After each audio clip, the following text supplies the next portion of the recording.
جب تک رسول موجود ہوتا ہے وہ اپنے قوم کے لوگوں کو دعوت دیتا رہتا ہے، ان کے لیے استغفار بھی کرتا ہے، اللہ تعالیٰ عذاب نہیں بھیجتا جب رسول ان میں موجود ہوں۔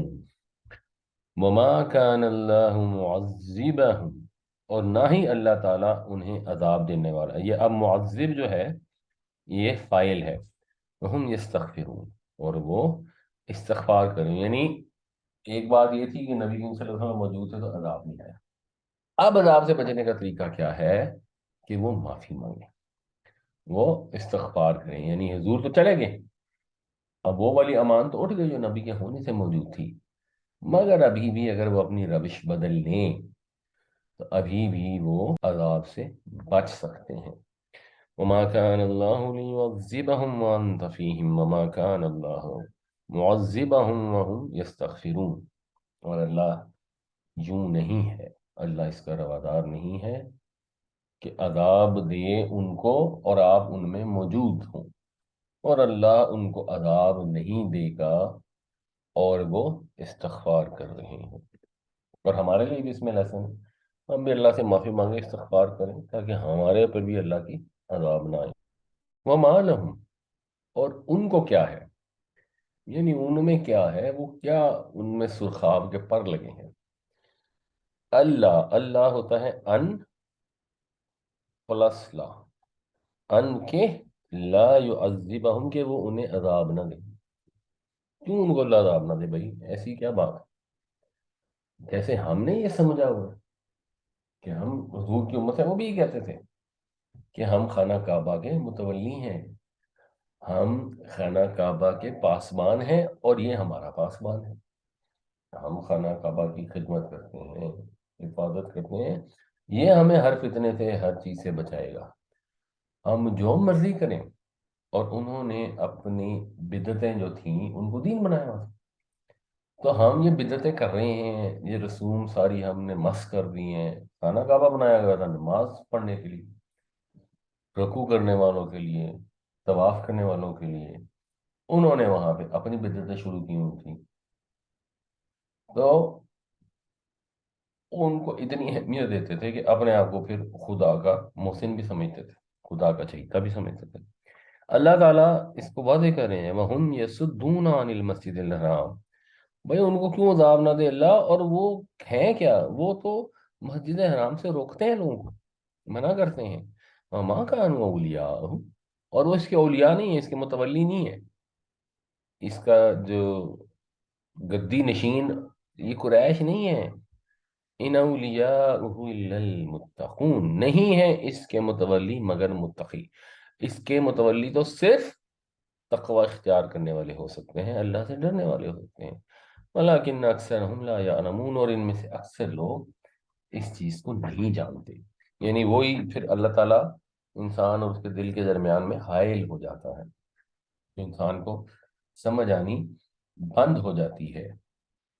اس کے متولی وہ ہوں گے جو اللہ کی توحید پر قائم ہوں گے، اس کے حدود و قیود کی پابندی کرنے والے ہوں گے، وہ تھوڑی ہوں گے جنہوں نے وہاں پہ طرح طرح کی عجیب و غریب حرکتیں شروع کر دی اور خانہ کعبہ کو خدا کے گھر کی بجائے 360 بت لا کے وہاں پر رکھ دی۔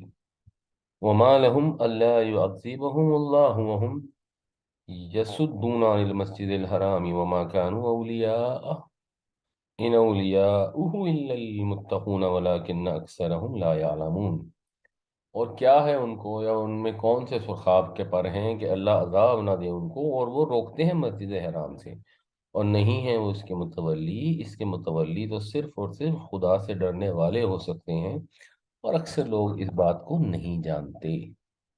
یہاں پہ بھی جو لفظ استعمال ہوا ہے المسجد الحرام، اس میں آپ دیکھیں گے تو الف لام بھی آ گئی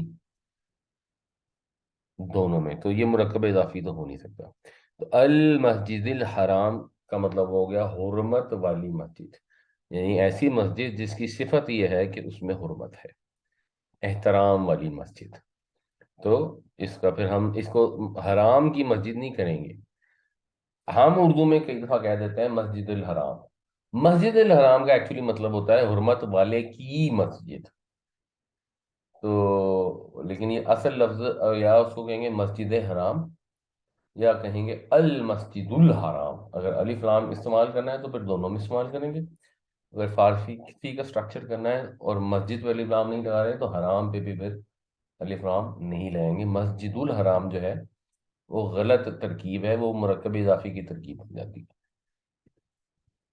وما کانا، اور نہیں تھی، صلاتہم، ان کی نماز، یعنی جب متولی ہونے کا ذکر آیا تو جو تولیت ہے خانہ کعبہ کی، تو خانہ کعبہ بنایا کس لیے گیا تھا؟ نماز اور طواف کے لیے، اور طواف بھی ایک طرح سے ایک نماز کی قسم ہے جو خانہ کعبہ کا مخصوص ہے۔ تو بیسیکلی تو نماز کے لیے بنایا گیا تھا۔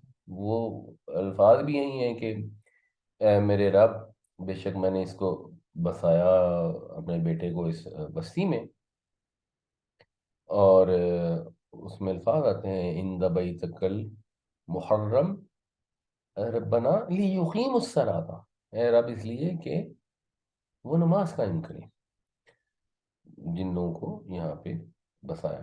تو یا وعیدنا الی ابراہیم و اسماعیل ان طہر بیتی للطائفین والعاکفین والرکع السجود، کہ اس گھر کو پاک صاف پاکیزہ رکھیں طواف کرنے والے، اعتکاف کرنے والے اور رکوع اور سجدہ کرنے والوں کے لیے۔ تو انسان کا بنیادی کام جو ہے وہ یہ ہے کہ اپنے رب کے حضور سجدہ کرے، اپنے رب کو یاد کرے نماز کے ذریعے۔ اس لیے کسی بھی دین میں، یعنی جب دین سے مراد اسلام ہی ہے، بٹ حضرت عیسیٰ علیہ السلام ہو یا موسیٰ علیہ السلام ہو، ابراہیم علیہ السلام ہو یا نبی کریم صلی اللہ علیہ وسلم ہو، اصل سب سے بڑی عبادت، سب سے پہلی عبادت تو نماز ہے۔ اور نماز جو نہیں پڑھتا وہ ایمان اس میں نہیں ہے۔ خیر، یہ وہ والی بات ہے جو آپ نے آئینے کے سامنے کھڑے ہو کر اپنے آپ کو دیکھ کے کہنی ہے، یا اپنے بچوں کو سمجھانی ہے، ہمسائے کو جان کے نہیں کہنا کہ تو کافر ہے، تو نماز نہیں پڑھتا۔ اور جو نماز ہونی چاہیے وہ کیسی ہونی چاہیے؟ آپ نے کبھی سنا ہوگا کہ بلے شاہ جو ہیں وہ تو جو رقص کرتے تھے نا، وہ ان کا رقص ہی ان کی نماز تھی۔ اور بڑی، ویسے تو کلام بڑا عارفانہ ہوتا ہے، لیکن ملا کو کیونکہ پھپتیاں کسی ہوتی ہیں تو اس کی نمازوں کو، زکوٰۃ کو، حج کو کافی تنقید کا نشانہ بنایا ہوتا ہے اس عارفانہ کلام میں، جو ادروائز اس میں بہت زیادہ قیمتی چیزیں بھی ہیں۔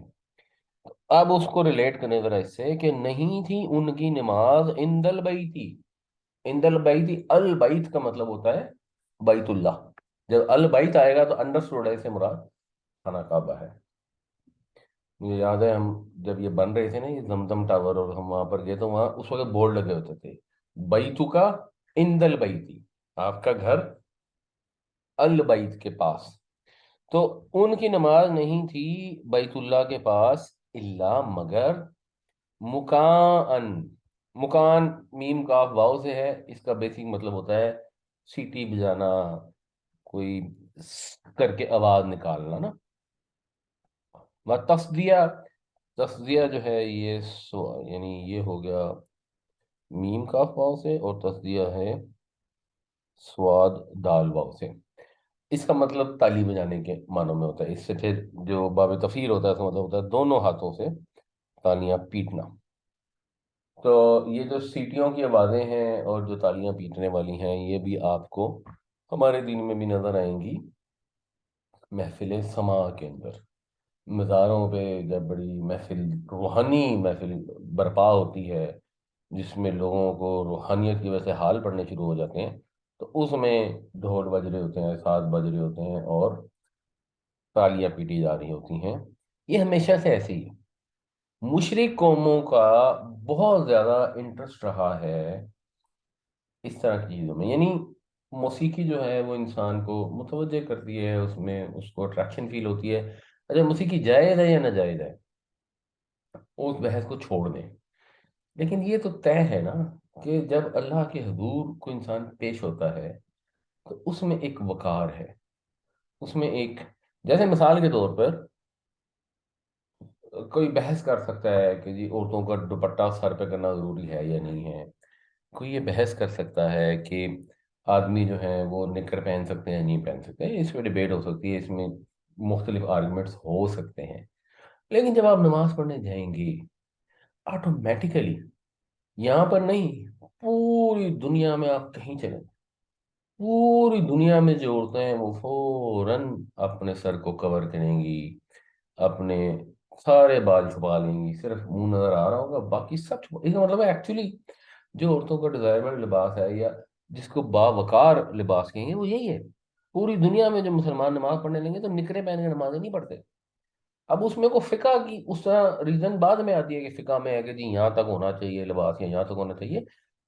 جب آپ نے نماز پڑھنی ہے تو ایک مناسب لباس ہونا ضروری ہے۔ ویسے آج کل ہمارے یہاں لوگ عجیب عجیب پجامے پہن کے آ جاتے ہیں، ان کو بھی اس پہ غور کرنا چاہیے۔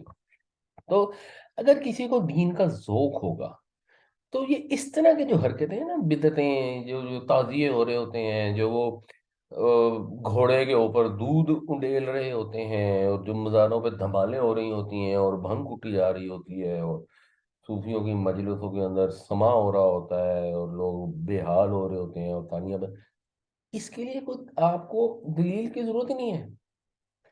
آپ کو دیکھ کے ایک چیز سمجھ آ جاتی ہے کہ ایک چیز ہے جس میں وقار ہے، متانت ہے، پاکیزگی ہے، ایک روحانیت آپ کو فیل ہوتی ہے، تو آپ کو فوراً سمجھ آ جائے گی بھائی یہ چیز دین کی عبادت کے وقار کے مطابق ہے اور یہ نہیں ہے۔ تو جب کوئی آدمی وہاں دھمال ڈال رہا ہوتا ہے، لوگ ہوئے ہوئے ہک ہک کر کے ان کو حال پڑنا شروع ہو جاتا ہے، یا قوالی میں لوگ تالیاں پیٹ رہے ہوتے ہیں، تو آپ کو سمجھ آ جاتی ہے اس کے لیے آگے قرآن حدیث پڑھنے کی ضرورت تو بعد میں آئے گی۔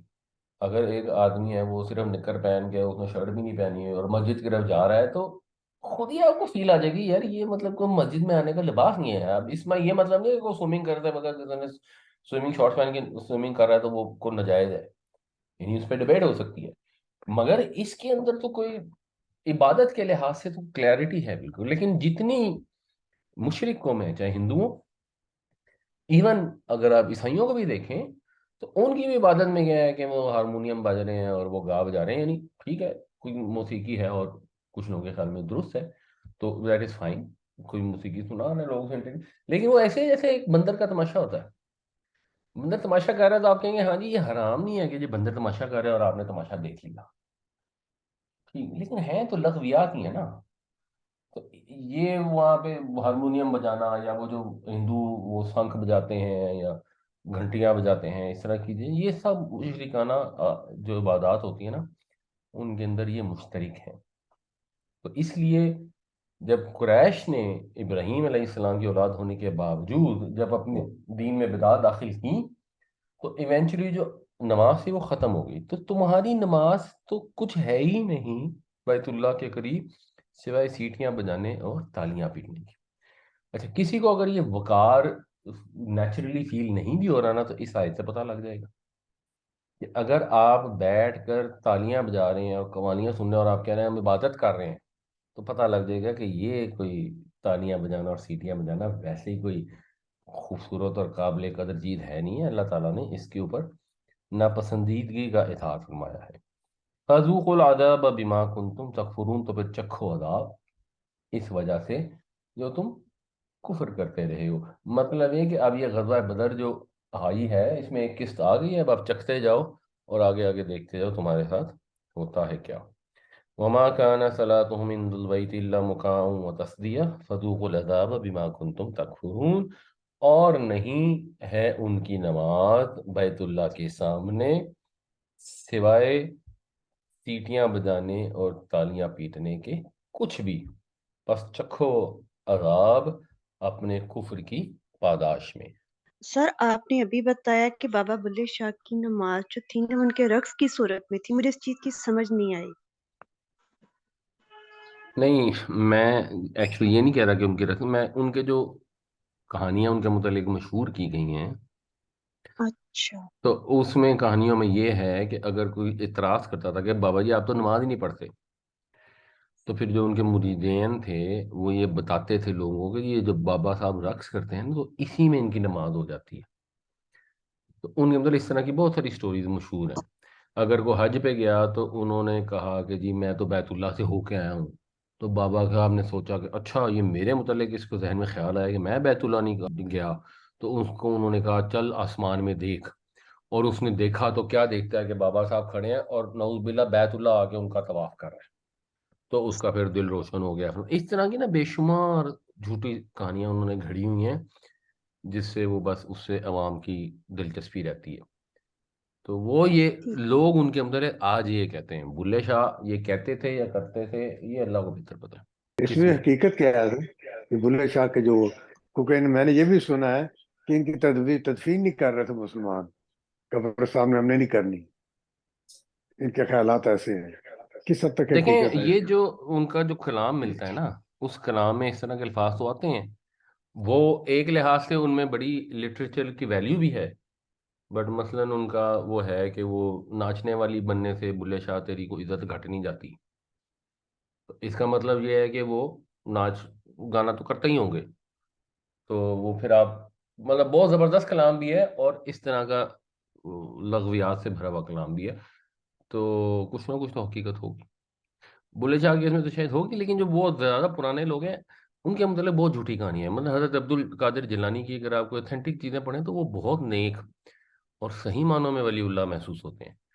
اور جب جھوٹی کہانیاں پڑھتے ہیں تو پھر سارے مسئلے پیدا ہوتے ہیں۔ جنید بغدادی کی بھی اگر آپ کوئی اتھینٹک اگر کوئی انفارمیشن مل جائے، اب اس کو اتھینٹک سے کرنا آسان نہیں ہوتا، اور نہ کوئی بہت زیادہ اس میں پڑھنے کی ضرورت ہے، کیونکہ ہمارے لیے تو ریلیونٹ اصل تو قرآن اور حدیث ہے نا، باقی تو سنڈری چیزیں ہوتی ہیں۔ قدرت اللہ شہاب صاحب جو ہے جی، انہوں نے اس موضوع پر لکھا ہے، اس میں 30 سیکنڈ کی ایک چیز میں شیئر کرنا چاہتا ہوں۔ وہ ہمارے عوام کے اندر بہت زیادہ اسٹوریاں ہیں ہاں جی، مطلب بہت زیادہ ہیں جی، ظاہر بات ہے تصوف بھی ہے لیکن ایک بہت زیادہ اسٹوریاں بھی بنی ہیں۔ تو وہ قدرت اللہ شہاب صاحب جو ہے ان کی ایک بات بڑی جو مجھے بڑی دل کو لگی، انہوں نے اپنے خطاب میں فرمایا، انہوں نے کہا کہ جی تصوف کے اندر مختلف رستے ہیں، مختلف وہ چیزیں ہیں، لیکن جو ہمارے دین اور اسلام کی جو سب سے ہائیسٹ جو آپ کہہ لیں کہ معراج ہے وہ ہے شریعت، اور شریعت پہ عمل کرنا ہاں جی۔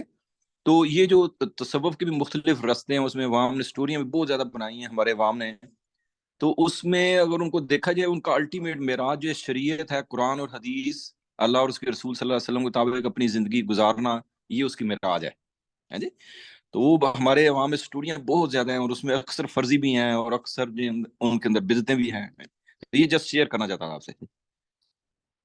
جی جزاک اللہ جی، میں صرف ویسے اتنا کہوں گا، جس چیز کو تصوف بیان کیا جاتا ہے نا، اور اگر آپ تھوڑی سی پرانی کتابیں پڑھ لیں تو اس میں نا غامدی صاحب کا ایک پوائنٹ آف ویو ہے، وہ بڑا انٹرسٹنگ ہے۔ وہ یہ کہتے ہیں کہ تصوف جو ہے نا وہ ایک پیرلل ریلیجن ہے، اور آپ غور کریں گے نا تو اس میں کافی مسائل ہیں، تو آسان چیز ہے، آپ کے پاس قرآن حدیث موجود ہے، تو بس اور کی چیز میں پڑھنے کی ضرورت ہی نہیں ہے جی۔ سر میں نے پوچھنا تھا، یہ جو ذکر کی محفل ہوتی ہیں جیسے اللہ پڑھتے ہیں، تو اس کے اوپر کچھ آپ دیکھیں ایک صاحب کہتے ہیں اللہ، اس کے آگے بہت سارے لوگ بیٹھے ہیں، وہ یوں سر ہلا ہلا کے کہتے ہیں حق اللہ اللہ۔ اب آپ کو دیکھ کے خود اندازہ ہو جائے گا کہ آپ کو کیا فیل ہوتا ہے، کیا وہ ذکر کی ایک ذکر کے لیے اللہ نے قرآن میں کیا کیا، نماز قائم کرو میرے ذکر کے لیے، پہلی چیز تو یہ۔ اس کے بعد ذکر کیسے کرنا ہے، اللہ کے نبی صلی اللہ علیہ وسلم نے ہر جگہ بتایا کیسے ذکر کرنا ہے۔ اس کے بعد ذکر ہوتا کیا ہے، قرآن شریف میں ہے الذین یظنون انہم ملاق اللہ، وہ لوگ جو ہر وقت اس دھیان میں رہتے ہیں انہوں نے اللہ سے جا کے ملنا ہے۔ اب وہ محفل میں وہ لوگ ہو کر رہے ہیں، اس میں یہ آپ کو دیکھ کے فیل ہوتا ہے کہ یار ان کے اوپر بڑا اللہ سے ڈر رہے ہیں کہ اللہ کے سامنے جائیں گے تو کیسے جواب دیں گے، کیا کریں گے وہاں پہ۔ اگر تو کسی ذکر کی محفل میں ایسی چیز ہو جاتی ہے تو پھر تو بڑی اچھی بات ہے، ضرور اس میں شامل ہونا چاہیے۔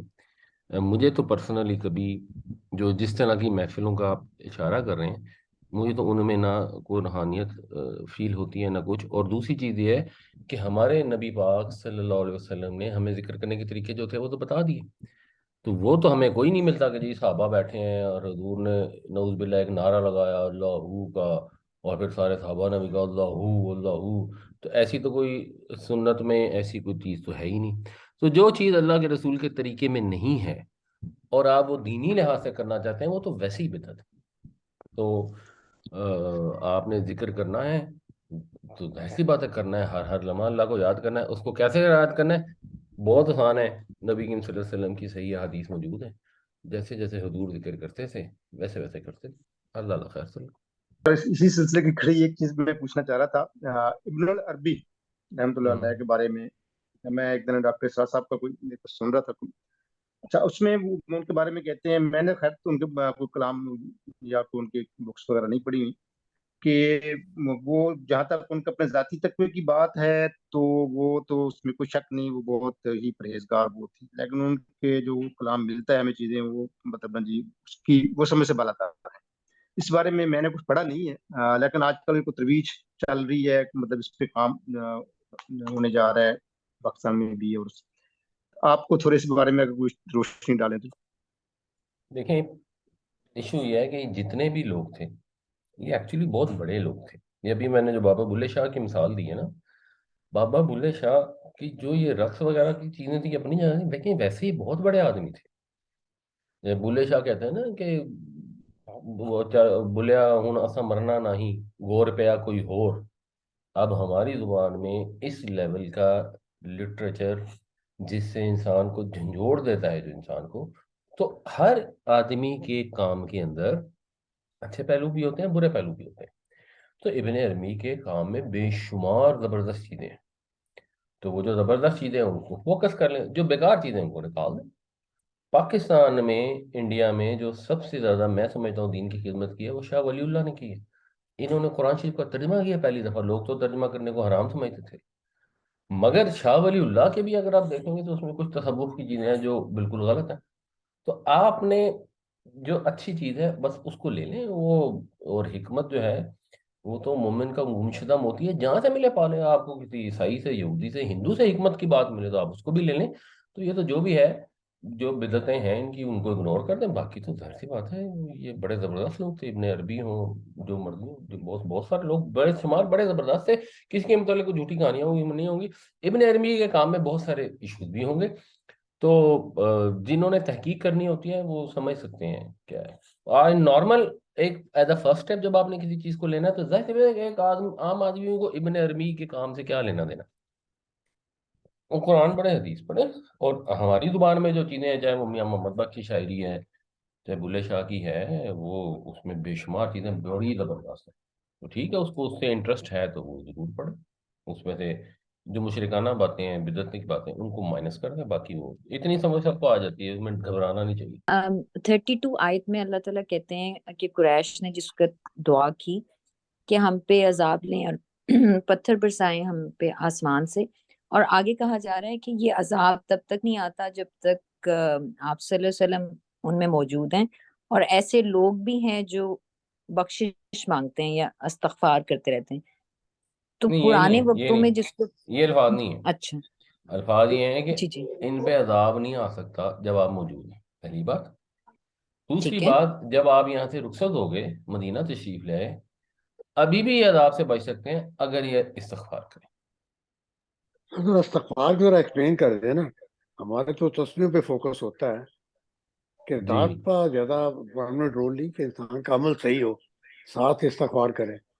ہمارے تو کہتے ہیں تصویر کر لو استغفر اللہ کی, اس میں ذرا وضاحت کر دیں. دیکھیں, یہ باب استفعال ہے. غفرہ کا تو مطلب ہوتا ہے نا اس نے معاف کیا, مغفرت کی. استغفر کا مطلب ہوتا ہے اس نے مغفرت مانگی, یعنی اللہ سے دعا مانگی, اللہ مجھے معاف کر. تو اللہ سے دعا مانگیں کہ اللہ مجھے معاف کر دیں. تسبیح پڑھنے وقت اگر ساتھ دعا دل سے نکل رہی ہے تو ظاہر سی بات تسبیح کا فائدہ. صرف چاہے استغفر اللہ پڑھتے رہیں, چاہے جس کو ہم 5واں کلمہ کہتے ہیں وہ پڑھ لیں, چاہے غفرانہ کا پڑھ لیں, چاہے صرف اپنی زبان میں کہہ لیں اللہ میری بخشش فرما دے, یا اللہ میرے گناہ بہت زیادہ ہیں, چاہے حضرت آدم علیہ السلام کی دعا پڑھ لیں, جو مرضی پڑھ لیں, لیکن وہ دعا مانگی جائے. پڑھنے کا لفظ ہم استعمال کرتے ہیں بٹ دعا پڑھنی نہیں جاتی, دعا پڑھی نہیں جاتی. ایسا نہیں ہوتا کہ آپ جا کے, آپ کو بیٹا چاہیے تو آپ ایک دعا پڑھتے ہیں اللہ بیٹا دے دے, اور خبروں وغیرہ پڑھ کے آ جاتے ہیں جن میں کوئی دلی جذبات نہیں ہوتے. نہیں, آپ کو پیسہ چاہیے تو آپ کہتے ہیں یا اللہ میں مجبور ہوں, میں غریب ہوں, میں فقیر ہوں, یا اللہ مجھے دے, مجھے چاہیے. اس میں جذبہ, تو جب جذبہ ہوگا تو وہ دعا مانگی جا رہی ہوگی. جب وہ جذبہ نہیں ہوگا تو وہ پھر آپ تسبیح پڑھ رہے ہوں گے, اس کا تقریباً نہ ہونے کے برابر فائدہ. ہم لوگ تو گاؤں میں نماز پڑھانے سکھائی گئی اور چیزیں ان کے ساتھ منسلک ہیں.